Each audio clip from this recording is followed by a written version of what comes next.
കുടുംബം നോക്കാൻ വേണ്ടി ശില്പ ഒരുപാട് കഷ്ടപ്പെടുന്നുണ്ട്. ക്ഷേത്രത്തിലെ ജോലികളിൽ എന്നെ സഹായിച്ചും കുട്ടികൾക്ക് ട്യൂഷൻ എടുത്തും തയ്യൽ ജോലി ചെയ്തു നോക്കിയാ അവൾ ഇത്രയും നാളും പഠിച്ചത്. കൂടെ കീർത്തിയും പഠിപ്പിച്ചു.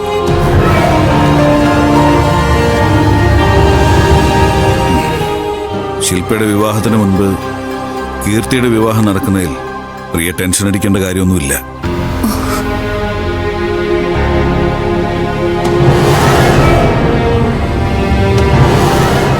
എന്റെ കൂടെ നിന്ന് അവളുടെ ജീവിതം തകർന്നു പോകുന്ന എന്റെ പേടി.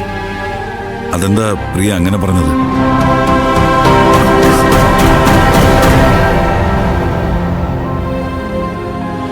പ്രശ്നം ഗോപേട്ടന്.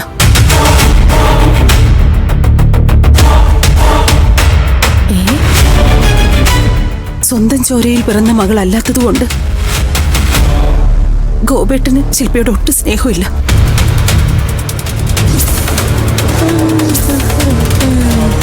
ഒരച്ഛന്റെ സ്നേഹം ശില്പയ്ക്ക് ഇതുവരെ കിട്ടിയിട്ടില്ല. ഗോപേട്ടൻ രണ്ടാം അച്ഛനാണെന്നൊക്കെ അവൾക്കറിയാം. എന്നാലും അവൾക്ക് അച്ഛനോട് വലിയ സ്നേഹവും ബഹുമാനമൊക്കെ തന്നെയാ. പക്ഷേ ഗോപേട്ടൻ അവളെ അപമാനിച്ചില്ലാതാക്ക. കിട്ടുന്ന അവസരങ്ങളിലെല്ലാം ചവിട്ടി തേക്ക.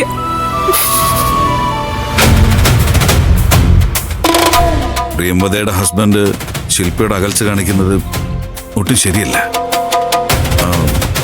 മറ്റൊരാളിൽ ജനിച്ചൊരു മകള് പ്രിയയ്ക്ക് ഉണ്ടെന്ന് അറിഞ്ഞുകൊണ്ട് തന്നെയല്ലേ അയാള് പ്രിയ വിവാഹം കഴിച്ചത്.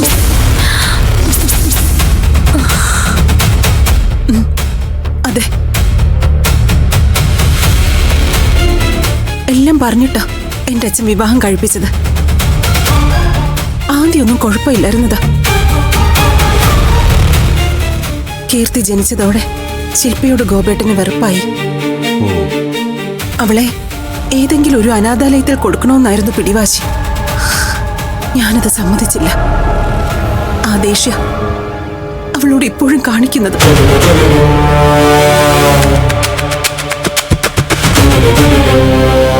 ഇതൊന്നും ഞാൻ അറിഞ്ഞില്ലടോ. അറിഞ്ഞിരുന്നെങ്കിൽ ഇങ്ങനെ കഷ്ടപ്പെടാൻ ഞാൻ അവളെ വിട്ടുകൊടുക്കില്ലായിരുന്നു.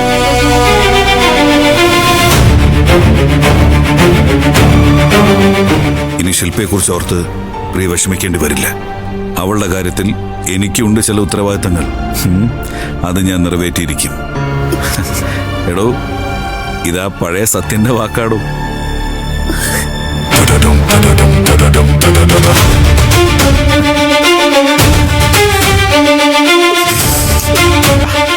എന്താടോ ഇത്?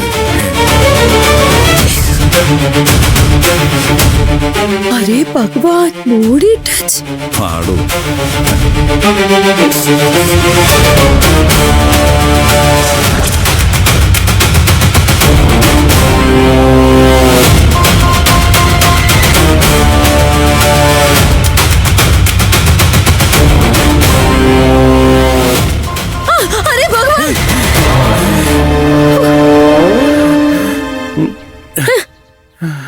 ദേവിയുടെ ഈ പ്രേം കഹാനി നിങ്ങൾക്കറിയില്ലായിരുന്നു?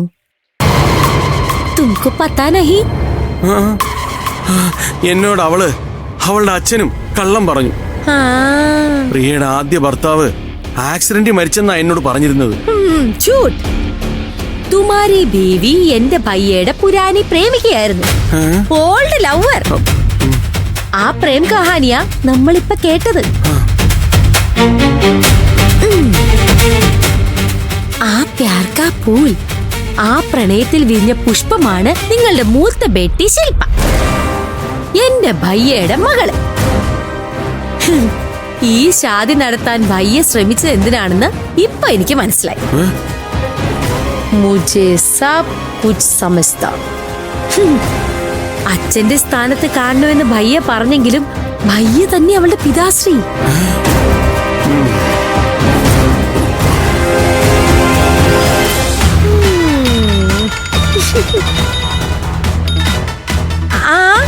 बोलिए सुदेश बेटा.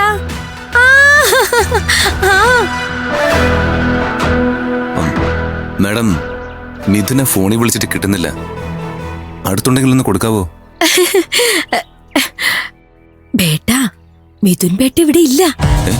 ഇല്ലെന്നോ? എവിടെ പോയി? ബേട്ടയോട് മാത്രം പറയാം. ഈ ശാദി മുടക്കാനായി മിഥുൻ ബേട്ട എന്തോ പ്ലാൻ ചെയ്തിട്ട് നടന്നില്ല. പകരം ബേട്ട ഭാഗ്യ ഓടിപ്പോയി. അതെ, ചൈത്ര ബേട്ടി വിളിച്ച ഈ ശാദി നടത്താൻ തുടങ്ങിയതൊന്നും സുധീഷ് ബേട്ട ബേട്ടിയോട് പറയല്ലേ. അതിപ്പോ ഞാൻ പറഞ്ഞില്ലെങ്കിലും ചൈത്ര മേഡം ഇതൊക്കെ അറിയും. അതിനുള്ള നെറ്റ്വർക്ക് മാഡത്തിനുണ്ട്. അയ്യോ, ചിലപ്പോ ഇതിനകം തന്നെ ഈ വിവരം സ്വിറ്റ്സർലൻഡിൽ എത്തിക്കാണും. വീട്ടിൽ അറിഞ്ഞെങ്കിൽ ഈ ദുഷ്ട സുധീഷ് തന്നെയായിരിക്കും പറഞ്ഞത്. സുധീഷ് ബേട്ടാ, ഇവിടെ ഒരു ബെഡാ രഹസ്യമുണ്ട്. കീർത്തിയുടെ മാത പ്രിയംവദ, ഭയ്യയുടെ പഴയ രഹസ്യക്കാരി. കീർത്തിയുടെ ബഹൻ ശില്പ की बाप भैया है. ആ, അതുകൊണ്ടാ പയ്യ ഈ ശാദി നടത്താൻ തീരുമാനിച്ചത്. സുധീഷ് ബേട്ട, ഇതൊന്ന് ചൈത്ര ബേട്ടിയോട് പറയല്ലേ. ഓ, ദുഃഖോഗി. ഞാൻ പറയില്ല മാഡം. ഇതൊക്കെ കേട്ടാ ചൈത്ര മാഡം തകർന്നു പോകില്ലേ? ടേക്ക് ബേട്ട, ധന്യവാദ്. Okay madam.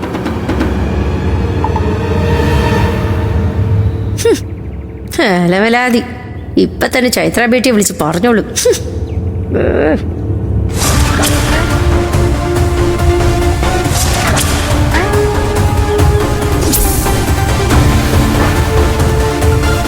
Hello Chaitra madam.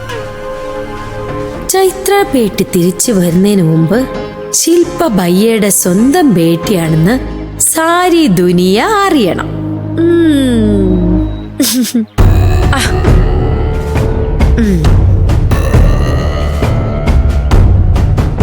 ആ ഓക്കെ മാഡം.